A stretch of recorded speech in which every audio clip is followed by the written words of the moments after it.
Good morning students, welcome to YouTube classes. तो हमने previous video में पढ़ा था कि भाषा क्या होती है। ठीक है, विचारों के आदान प्रदान को हम क्या कहते हैं? भाषा कहते हैं। विचारों के आदान प्रदान को क्या कहते हैं? भाषा कहते हैं। तो आज हम पढ़ेंगे कि भाषा के कितने रूप होते हैं, भाषा कितने प्रकार की होती है। ओके, तो फर्स्ट ऑफ ऑल है आपको यहाँ पर 3 चित्र दिए गए हैं। नेताजी भाषण देकर अपनी बात कह रहे हैं।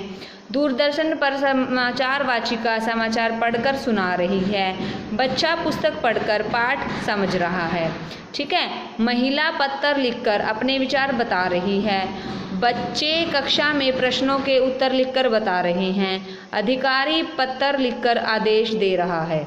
ओके, तो इन चित्रों में नेताजी समाचार वाचिका तथा बच्चा बोलकर अपने विचार प्रकट कर रहे हैं।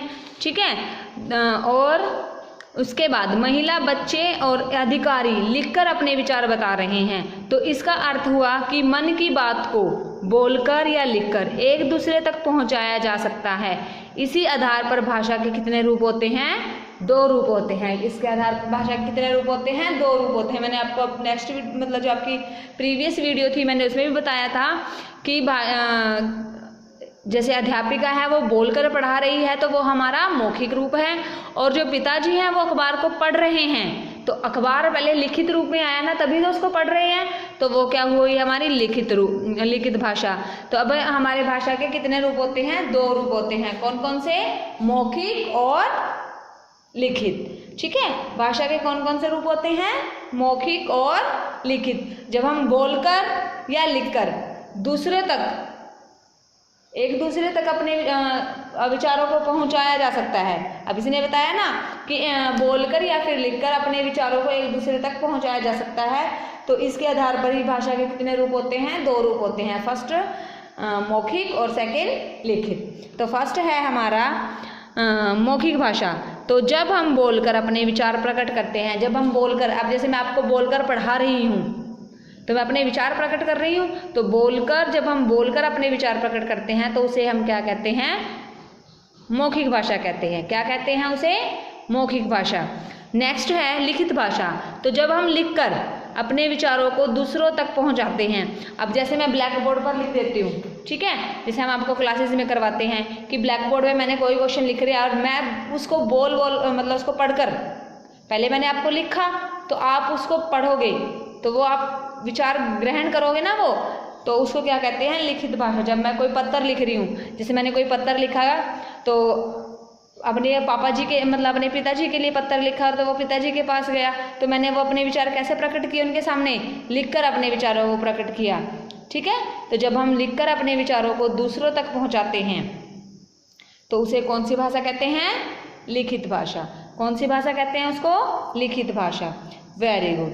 नेक्स्ट है हिंदी तथा अन्य भाषाएं। हिंदी तथा अन्य भाषाएं।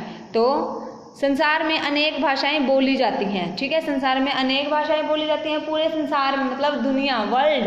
ठीक है, जैसे वर्ल्ड, संसार, दुनिया, तो उसमें क्या अनेक भाषाएं बोली जाती है, जैसे फ्रांसीसी, जर्मन, चीनी, अंग्रेजी आदि।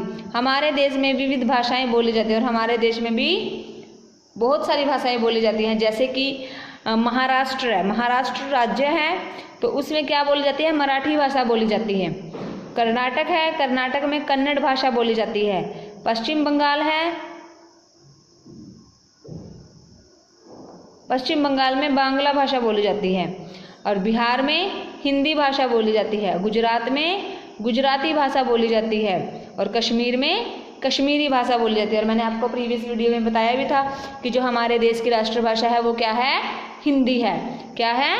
हिंदी है। और आपको ये याद भी रखनी है कि कौन से राज्य में कौन सी भाषा बोली जाती है। ठीक है, जैसे महाराष्ट्र में मराठी, कर्नाटक में कन्नड़, पश्चिम बंगाल में बांग्ला, बिहार में हिंदी, और गुजरात में गुजराती, कश्मीर में कश्मीरी, पंजाब में पंजाबी, हरियाणा में हरियाणवी, है ना। तो लेकिन जो हमारी राष्ट्रभाषा है वो कौन सी है? हिंदी है। ओके, नेक्स्ट है आपका अलग अलग भाषाओं को लिखने के तरीके भी अलग अलग होते हैं। तो भाषा को लिखने का ढंग, जो भाषा के लिखने का ढंग है उसे हम क्या कहते हैं? लिपि कहलाता है। भाषा के लिखने का ढंग क्या कहलाता है? लिपि कहलाता है। जैसे अंग्रेजी रोमन लिपि में, हिंदी देवनागरी लिपि में और उर्दू फारसी लिपि में लिखी जाती है। ठीक है, अब हम अंग्रेजी को हिंदी में तो नहीं लिख सकते और हिंदी को अंग्रेजी में नहीं लिख सकते, लेकिन जो अंग्रेजी है वो उसको कौन सी लिपि में लिखा जाता है? रोमन लिपि में लिखा जाता है। कौन सी लिपि में? रोमन लिपि में। और हिंदी को कौन सी लिपि में लिखा जाता है? देवनागरी में। कौन सी लिपि में? देवनागरी में। और उर्दू को कौन सी लिपि में बोला जाता है? लिखा जाता है फारसी लिपि में। ठीक है, तो आपको याद रखना है कि कौन सी भाषा की कौन सी लिपि है। जैसे इंग्लिश की लिपि है रोमन, अंग्रेजी की कौन सी लिपि है? रोमन, हिंदी की कौन सी है? देवनागरी, उर्दू की कौन सी है? फारसी, और पंजाबी की कौन सी है? गुरमुखी।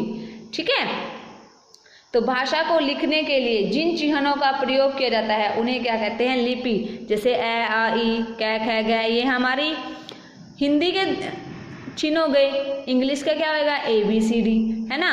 और पंजाबी का क्या होगा? ऊड़ा, अड़ा, ईड़ी, है ना। तो वो सब उनकी लिपि है। अब हमारी लिपि क्या है? हिंदी की देवनागरी लिपि है, तो हम इसको पहचान सकते हैं, ये हमारी हिंदी की भाषा के अक्षर हैं। जैसे ए, आ, ई, ऊ। ठीक है, अगर अंग्रेजी भाषा को रोमन में लिखते तो ABCD लिखी जाती हैं, तो हम उसको भी पहचान लेंगे कि हमारी हिंदी भाषा की लिपि है, अंग्रेजी भाषा की लिपि है। और अगर हम पंजाबी को देखते हैं तो पंजाबी को भी हम समझ जाते हैं कि अक्षर किस में लिखे हुए हैं? पंजाबी में लिखे हुए हैं, तो वो उसकी लिपि कौन सी होती है? देवनागरी। ओके, नेक्स्ट है भाषा और व्याकरण।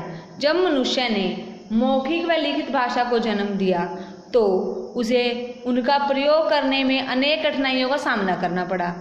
अब अपनी इन कठिनाइयों को दूर करने तथा भाषण में एक रूपता लाने के लिए मनुष्य ने भाषा के से संबंधित कुछ नियम बनाए। इन नियमों को व्याकरण का नाम दिया गया।